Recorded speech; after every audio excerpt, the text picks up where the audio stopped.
Listo, Marco. Ok, gracias Tomás y bienvenidos todos al Seminario Internacional de Matemáticas. Eh, bueno, hoy tenemos con nosotros a María Estudillo.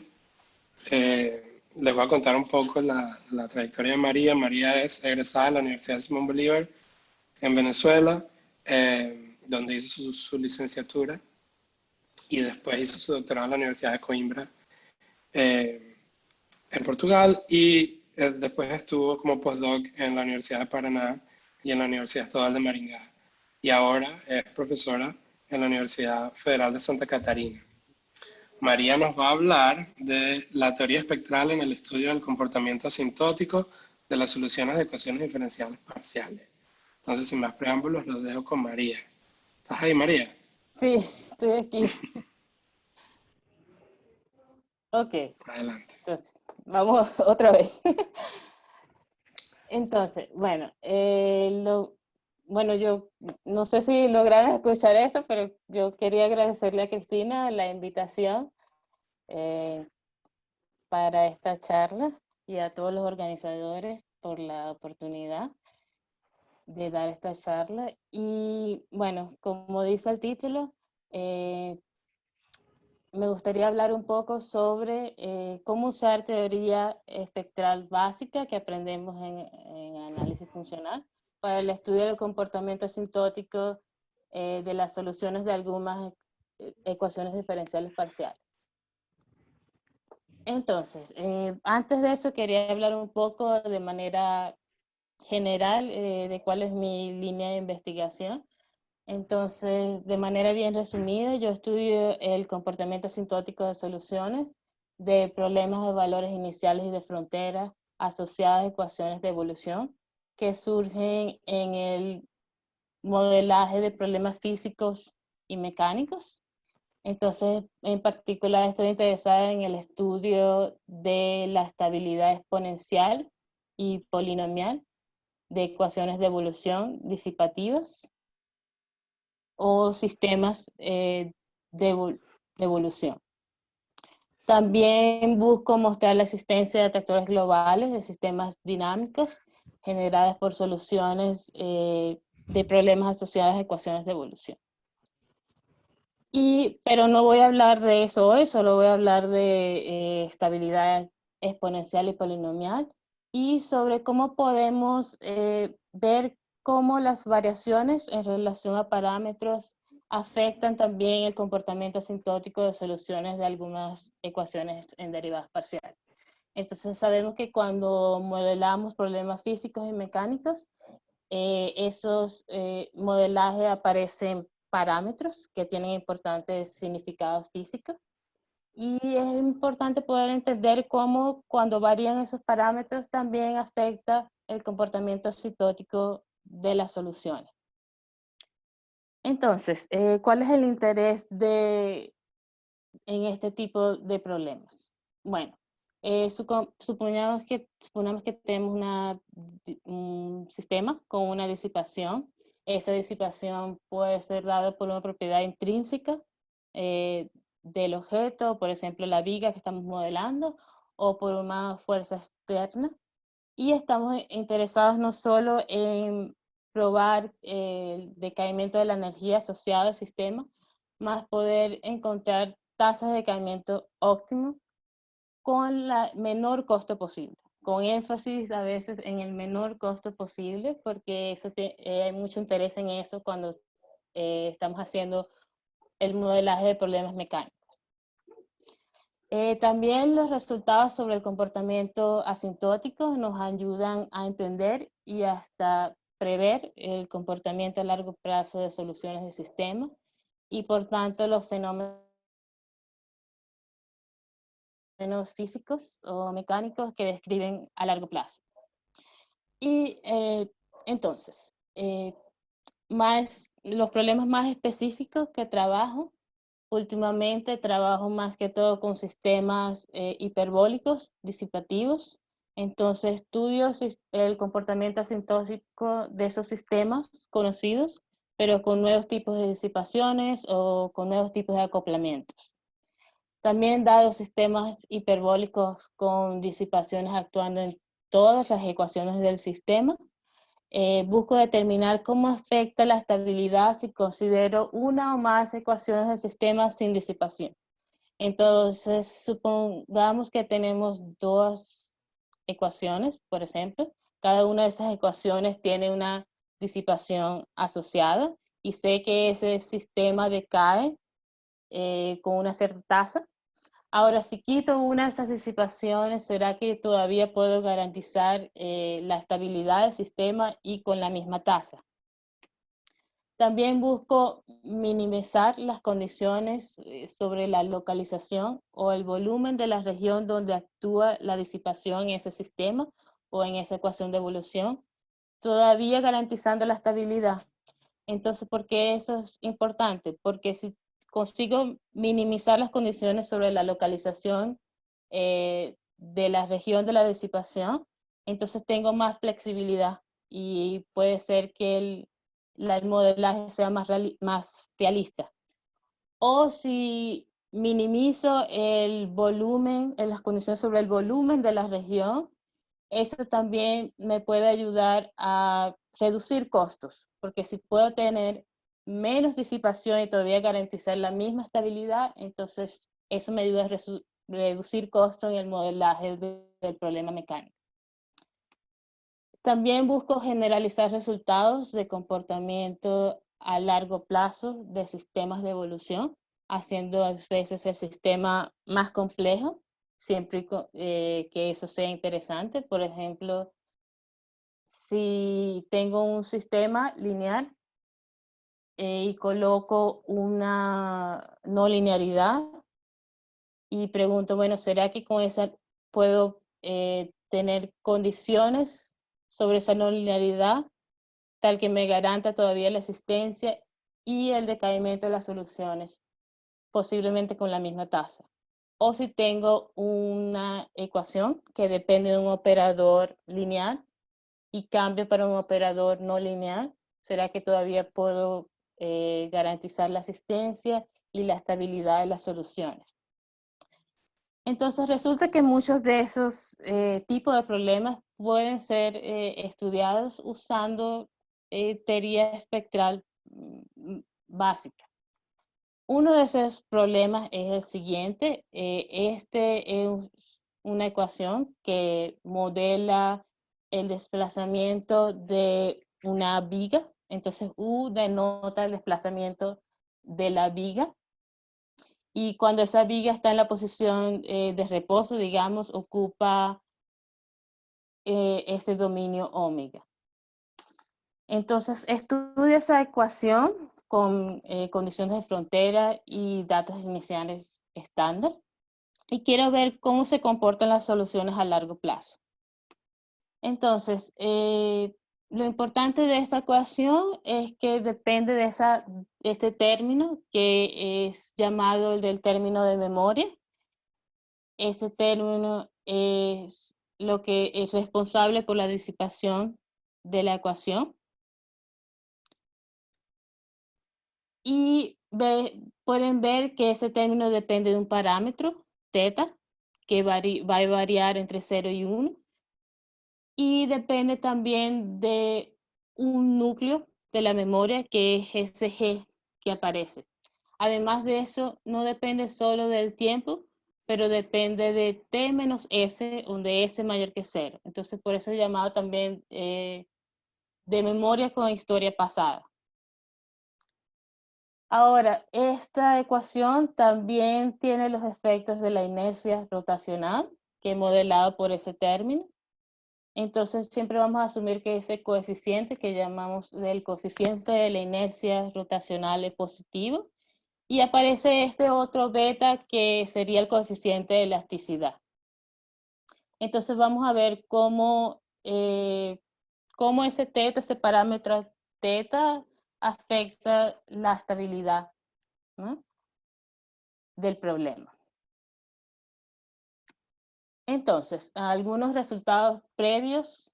Bueno, primero también quería hablar que ese es un problema que trabajé en conjunto con el profesor Egidio Kendo. de la Universidad Federal de Paraná cuando estuve haciendo postdoctorado. Entonces, bueno, cuando no tenemos una inercia rotacional, existen varios resultados conocidos. Uno de ellos es el resultado de Rivera y Nasso, que estudia la estabilidad asintótica de esta ecuación abstracta. Entonces, esta ecuación abstracta depende de un operador, que es un operador positivo y adjunto, y de un parámetro que varía entre 0 y 1. Ahora, los autores consiguieron encontrar el decaimiento polinomial con esa tasa, y también resulta que este problema entonces es una generalización de nuestro problema, pero sin inercia rotacional. Entonces, cuando A es el operador biarmónico, caemos otra vez a la ecuación que modela la placa o la viga. Ahora, cuando tenemos el efecto de la inercia rotacional, existen otros resultados, por lo menos este resultado de Marcio Silva y colaboradores, donde estudiaron este problema. Aparece ese otro término F que no aparece en nuestro problema. Y aparece un término de memoria, pero ahora es un término de memoria que llaman término de memoria corta, porque la integral ya no es de 0 a infinito, pero de 0 a t. Entonces, con ciertas propiedades sobre la función f y ciertas propiedades sobre el núcleo de la memoria, es posible con otros métodos diferentes a los que nosotros usamos, probar el decaimiento de la energía con esa tasa. Más bien, pueden ver que en este caso no tenemos un operador fraccionario. Entonces, la novedad en ese caso fue estudiar el problema con un operador fraccionario y con el efecto de la inercia rotacional. Entonces, tenemos las siguientes hipótesis. Asumimos que el coeficiente de inercia rotacional y el coeficiente de elasticidad son ambos positivos. Y tenemos estas otras condiciones sobre el núcleo de la memoria. Entonces, asumimos que no es negativo una función C1. Y tenemos que la masa total del núcleo es controlado, no puede pasar de este otro valor beta por alfa 1 elevado a 2 por un menos teta. Entonces, cuando teta es igual a 1, esto simplemente es el coeficiente de elasticidad, y ese alfa 1 es el primero autovalor del operador. ¿Okay? Entonces necesitamos de esa condición, y también necesitamos de que el núcleo de la memoria decrezca exponencialmente. Ahora, para poder resolver el problema necesitamos trabajar el problema en un contexto abstracto para usar las propiedades de análisis funcional, de espacio de Sobolev y de la teoría de semigrupos. Entonces, denotamos A el operador laplaciano con su dominio usual, y resulta que este operador es un operador positivo, autojunto, en un espacio de Hilbert L2, y además este operador tiene inversa compacto. Entonces, usando ese operador podemos reescribir el problema de esta forma, pero eso no es todavía suficiente para poder usar la teoría de semigrupos, que es lo que nos va a ayudar a garantizar la existencia de soluciones y también trabajar el comportamiento asintótico. Vamos a tener que hacer algunas otras transformaciones, especialmente porque el término de memoria depende de esa historia pasada, ¿no? Que a veces dificulta un poco usar la teoría de semigrupos. Entonces, es necesario hacer este otro cambio, introducir lo que he llamado de la historia relativa de U, que va a ser denotado por ese eta, que fue introducida por Da Fermos. Entonces, introduciendo ese eta, haciendo otro cambio, introduciendo este otro operador, que pueden ver que depende del coeficiente de elasticidad, la masa del núcleo de la memoria, y del operador A el laplaciano original y el operador fraccionario. Entonces, podemos reescribir nuestro problema de esta otra manera. Entonces, parece como que si fuera más complejo, más realmente nos ayuda, como ya había hablado, a usar la teoría de semigrupos.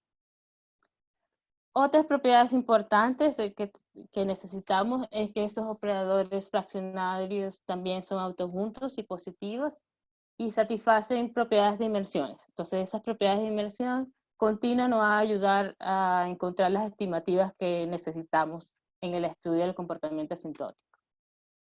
Tenemos la norma usual en el dominio de operadores fraccionarios. Estamos en un espacio de Hilbert y el producto interno satisface esta propiedad, ¿no? Entonces, esto es solo para colocar el problema en contexto abstracto apropiado, ¿no? Entonces, pasamos por todo eso para poder describir el problema como una ecuación diferencial que depende de un operador B que va a satisfacer ciertas propiedades importantes que nos garantiza que existe un semigrupo asociado a nuestro problema. Ahora vean que nuestra solución U ahora depende de tres componentes. U, la derivada de U con respecto al tiempo, y la historia relativa, ¿no? Que es ese eta.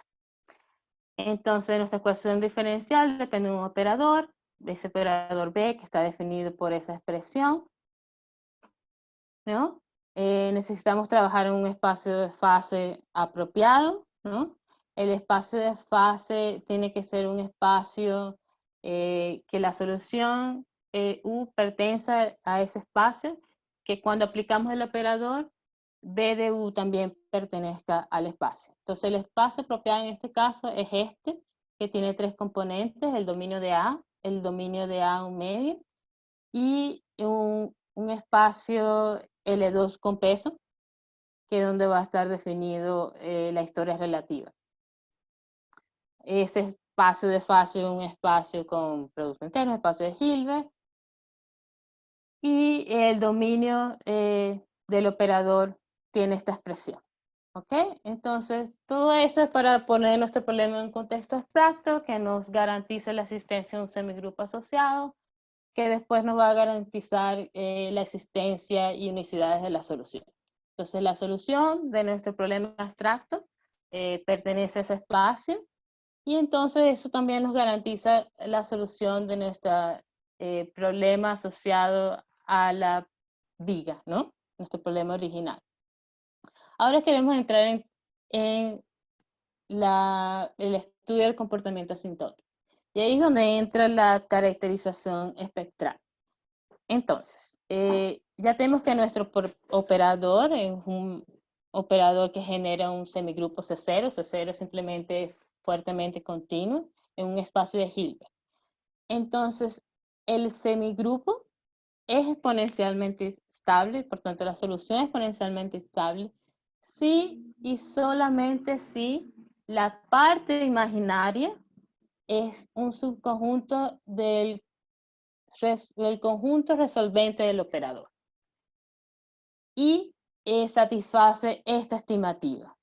Entonces vean lo siguiente, necesitamos realmente que la parte imaginaria esté ya contida en el resolvente del conjunto para poder, de hecho, hablar de la norma de la inversa de este operador.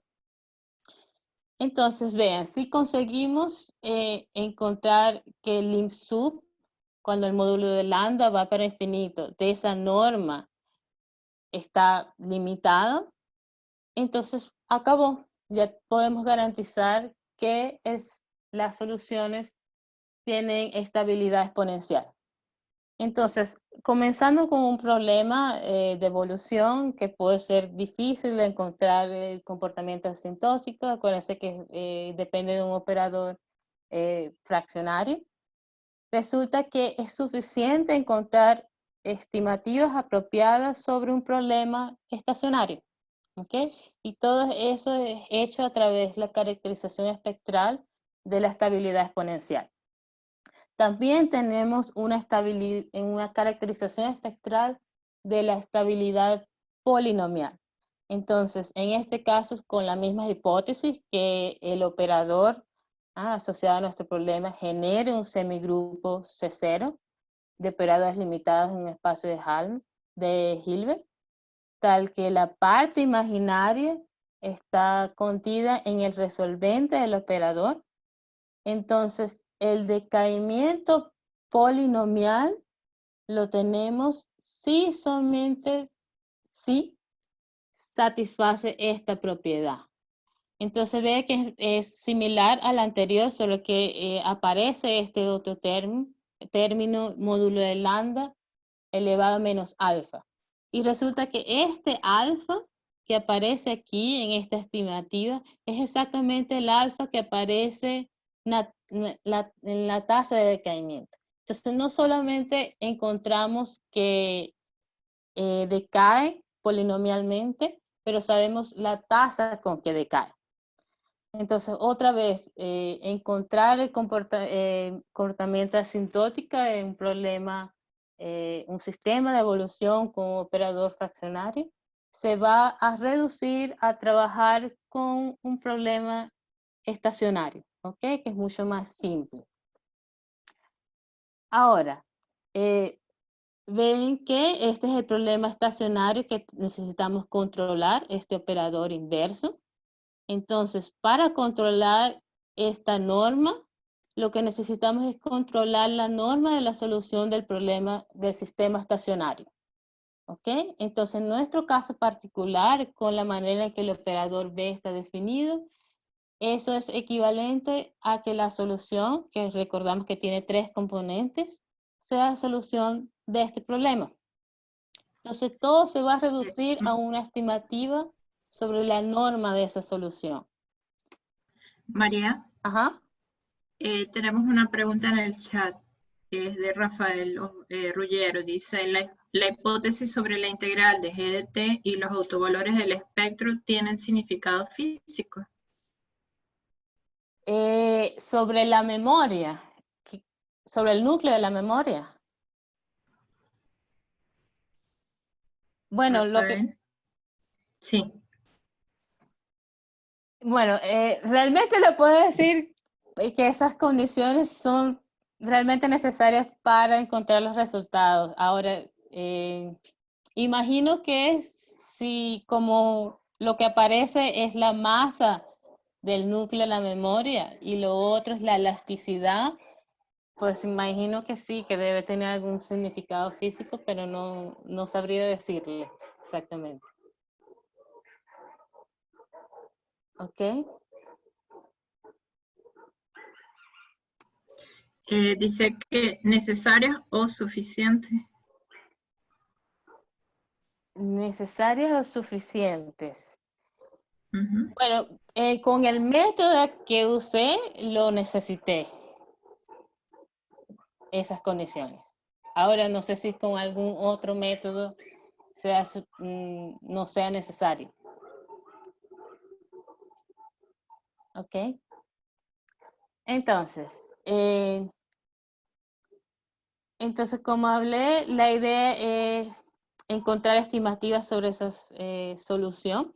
Y lo que vamos a encontrar es que si el parámetro es estrictamente menor que 1, el semigrupo es estable polinomialmente con esta tasa, ¿ok?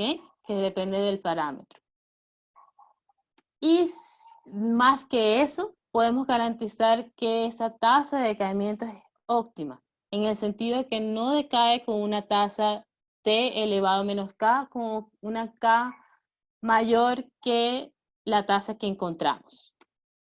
Y además, cuando teta es igual a 1, entonces el semigrupo es exponencialmente estable, que es realmente algo que coincide con lo que ya era conocido en la literatura. Entonces la novedad realmente estaba en estudiar ese operador fraccionario. Entonces, ¿cuál es la idea de cómo mostrar esto? Bueno, primero es importante para poder hacer cualquier cosa con esta teoría, garantizar que la parte imaginaria está contida en el resolvente del operador.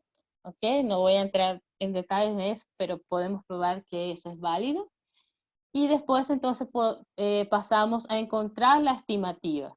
Entonces, cuando conseguimos estimar la solución de esta forma, donde F es simplemente un elemento arbitrario de nuestro espacio de fase, entonces se acabó. Llegamos a la tasa de decaimiento polinomial. Entonces, ¿cómo hacemos eso? Recordamos que U tenía 3 componentes y que la norma en nuestro espacio de fase es dada por esta expresión. Entonces, si conseguimos controlar cada una de esas normas, vamos a conseguir controlar apropiadamente la norma de la solución. Ahora, para controlar este último término eta, usamos las condiciones sobre el núcleo de la memoria. Utilizamos en particular que el núcleo de la memoria decrece exponencialmente. Y para controlar los otros términos U y B, aplicamos los operadores fraccionarios y utilizamos las inmersiones continuas de los operadores fraccionarios como otras estimativas estándar como Cauchy-Schwarz, desigualdad de Young, etc. Y es posible encontrar estas otras 2 estimativas. Con ese lema, entonces usando propiedades de interpolación, encontramos estas otras 2 estimativas y finalmente juntamos toda esa información para garantizar la estimativa de la solución, ¿no? Entonces, si podemos llegar hasta aquí, entonces ya tenemos la tasa de decaimiento. ¿Ok? Entonces, otra vez, para resolver un problema de comportamiento asintótico, un problema de evolución con un operador fraccionario, fue suficiente usando la caracterización espectral trabajar con el problema estacionario asociado, ¿no? Y eso nos permitió no solo encontrar que decae polinomialmente, pero la tasa con la que decae. Ahora, más que eso, el espectro también puede ser usado para garantizar que ese resultado es óptimo. Entonces, ¿cómo hacemos eso? Recordamos que el operador A es autojunto, positivo y tiene inversa compacta. Entonces podemos garantizar que el espectro está formado por autovalores positivos. Tomamos los autovectores correspondientes y entonces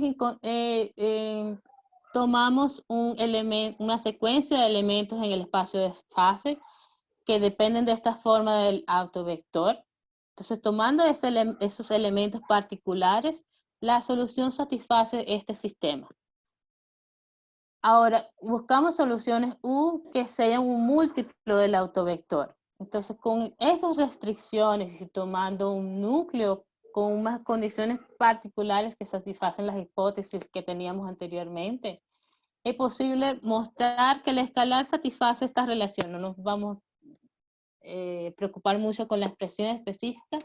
Lo importante es que podemos aproximar esas secuencias de escalares por lambda n elevado a 3 menos 4 teta, en este caso, y eso nos va a permitir encontrar una estimativa por abajo de las secuencias de soluciones para un n suficientemente grande.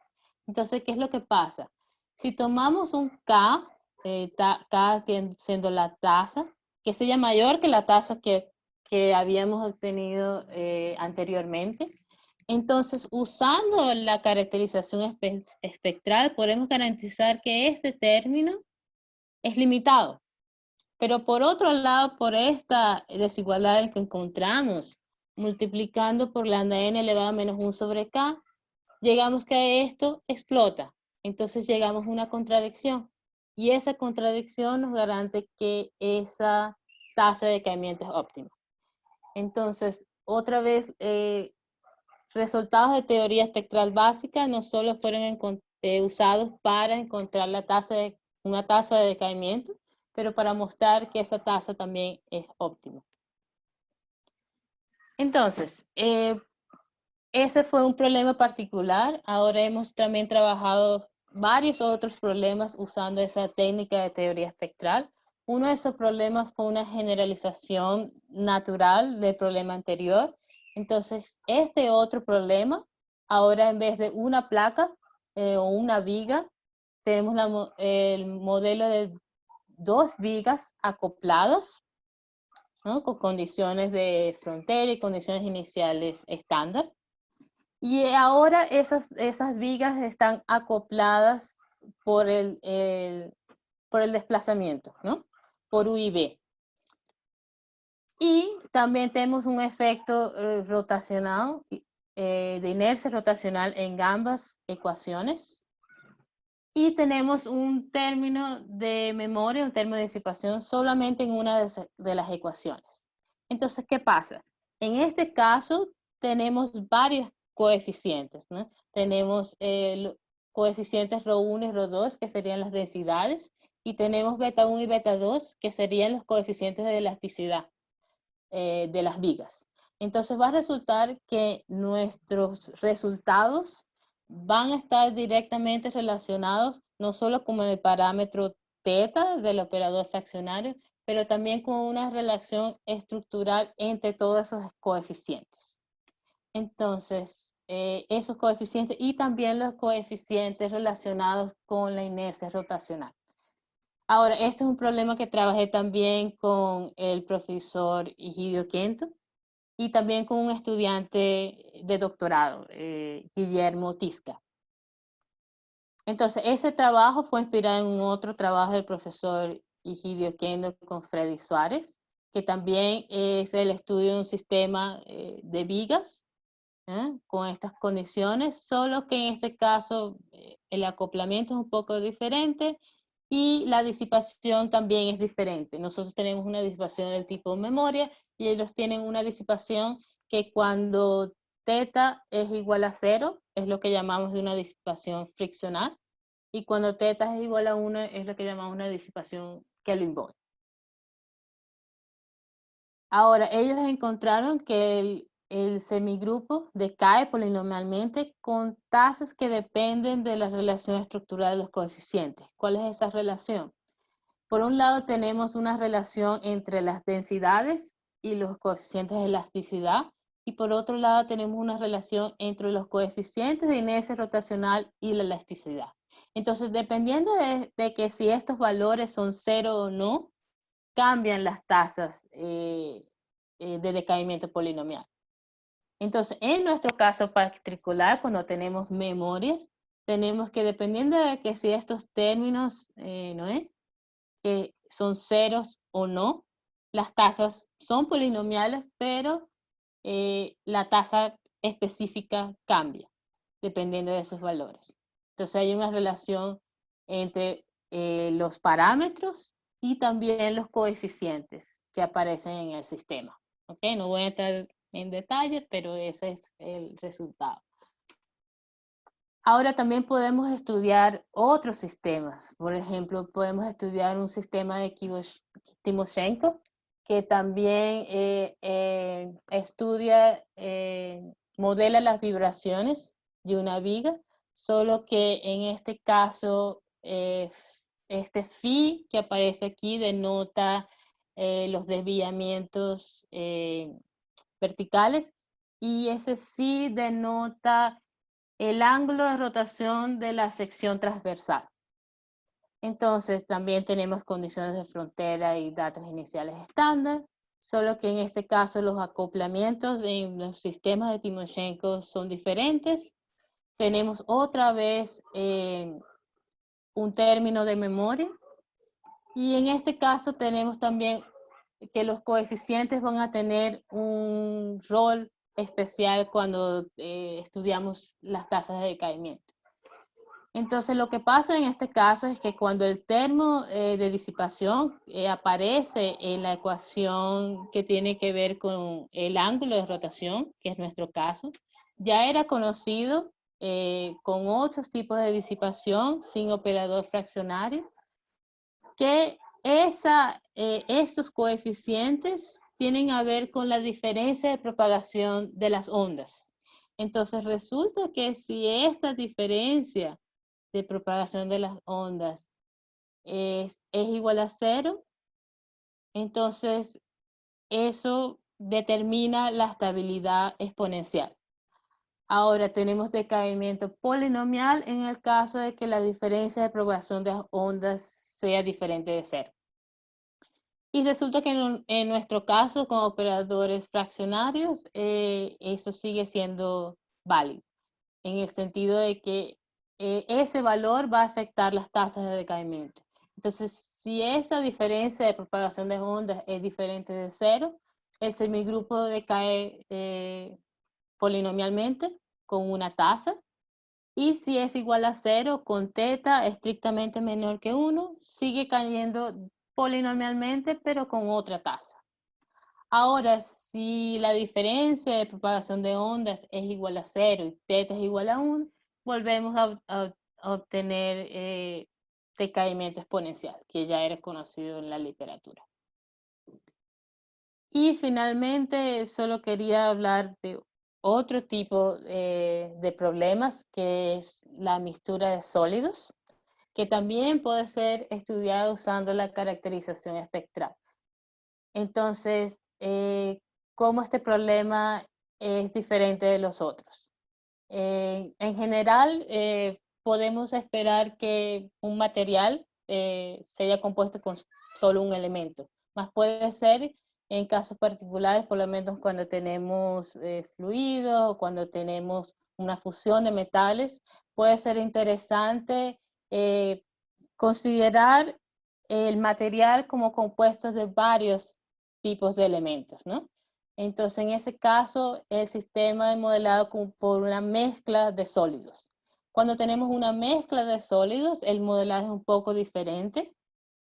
Entonces, tenemos un acoplamiento débil después con respecto al desplazamiento, pero también tenemos unos acoplamientos más fuertes por causa de la interacción entre los diferentes elementos. Y estudiamos el caso particular en que tenemos disipaciones del tipo Kelvin-Boyd, ¿no? Que son el caso que tenemos menos laplaciano de UT y menos laplaciano de BT. Pero ahora también tenemos todos estos otros coeficientes. Por lo menos aparecen unos coeficientes en los laplacianos. Tenemos que garantizar que esa matriz sea simétrica y positiva definida. Y tenemos estos otros coeficientes que tenemos que tienen que satisfacer esta otra propiedad. Entonces, la diferencia de cuando estudiamos este tipo de problemas en comparación con los anteriores es que en este caso no siempre podemos garantizar que la parte imaginaria está contenida en el resolvente del operador asociado al problema. Entonces, para garantizar que la parte imaginaria está contenida ahí, va a ser necesario varias condiciones sobre los coeficientes, que vean que también va a tener que ver con el autovalor asociado al operador de Laplace. Entonces, si tenemos todas esas condiciones, entonces usando otra vez la caracterización espectral, podemos garantizar la estabilidad exponencial del sistema. Entonces, solo quería dar eso, un resumen de varios tipos de problemas que pueden ser estudiados con esa misma teoría espectral. Y solo quería dar algunas referencias. El primero es los resultados sobre el sistema de Timoshenko.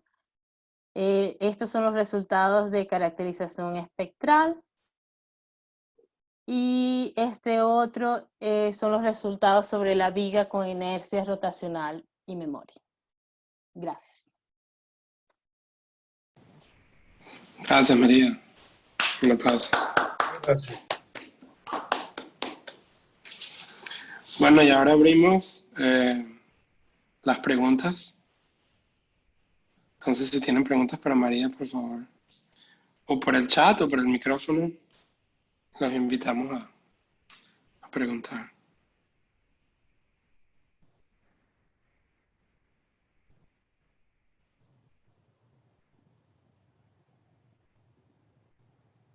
¿Qué tal, Marco? Eusebio. Hola, María, ¿cómo te va? Hola, Hola. Sergio.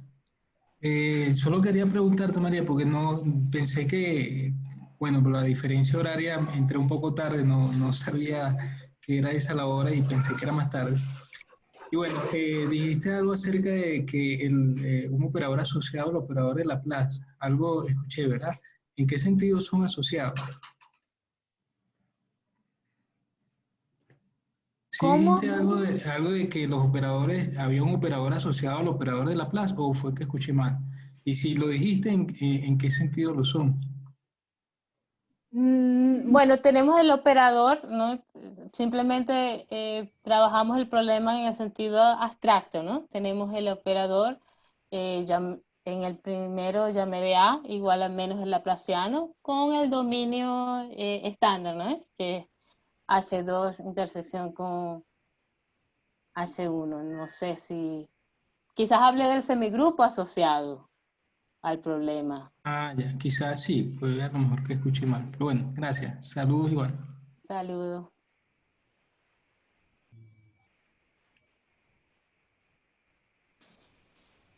¿Alguna otra pregunta o comentario?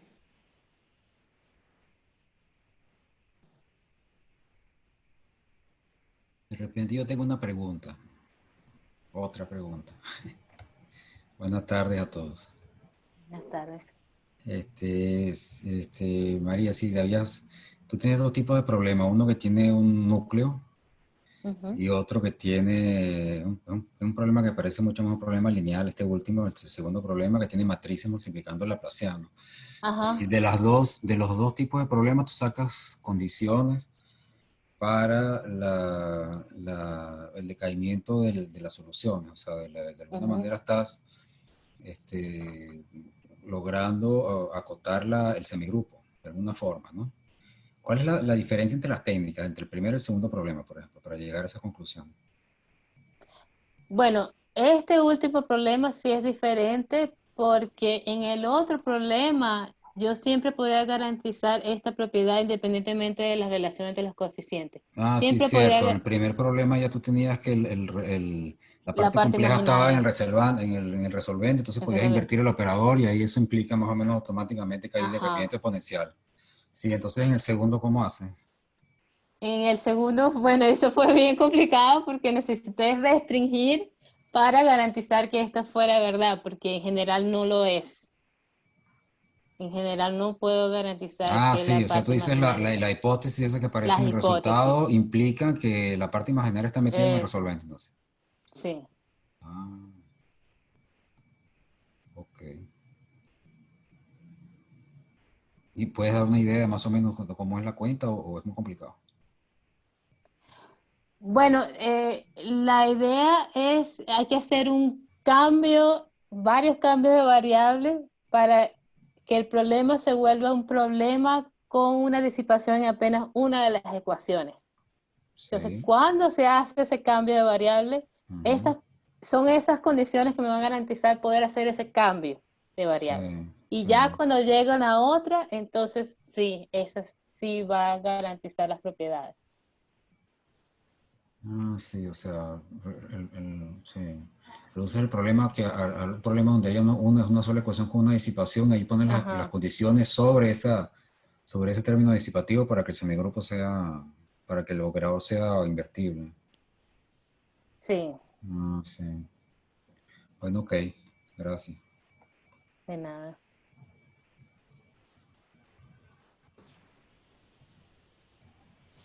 Ok. Bueno, si no hay más preguntas, felicitamos a María todos otra vez. Gracias, María. Gracias a Muy ustedes. bonita la charla, María. Felicidades. Gracias, María. Bueno, ya vamos a detener la grabación.